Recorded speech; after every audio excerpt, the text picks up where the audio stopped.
The previous owner said this lawnmower has been sitting for 3 years. Let's see if we can get it fixed or if it's going to be used for parts. So the first thing I do when I pick up another mower is I always check the oil. She's a little dirty, but right where she needs to be. And it doesn't smell like fuel.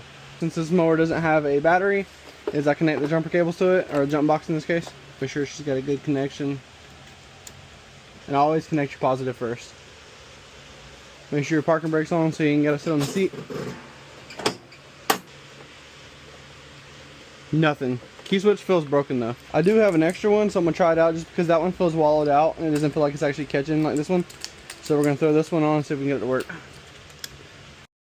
Alright, so I got the new one connected, got the cables connected back. Let's see if it starts. Nothing. So we're gonna reach in here, look for the fuse, which is this little thing right here. In this case, the fuse is gone and they jumped it. So we're gonna pull this out and put a new fuse in. Alright, so we got the new fuse in there. Let's give it a go.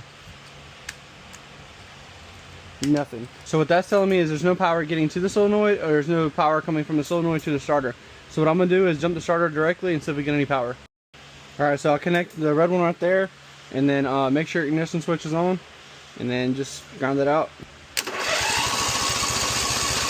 Alright, she's cranking, sounds pretty good, but sounds like she's not getting any fuel. So what I'm gonna do is give her a little go-go juice and see if we can get her to fire off. Alright, we got our go-go juice, let's spray it in there.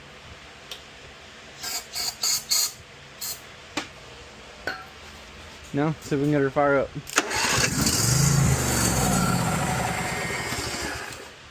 It tells me carburetor needs clean or replaced, and she's gonna need a starter solenoid and a battery so far.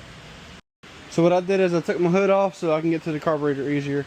Alright, so first we gotta take this off, which is a 5/16.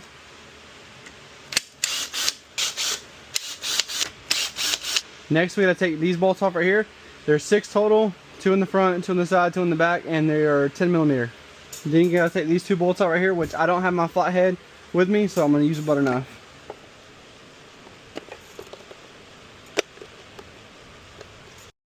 That's not supposed to be there. If you let that engine run and get hot, that right there will catch on fire.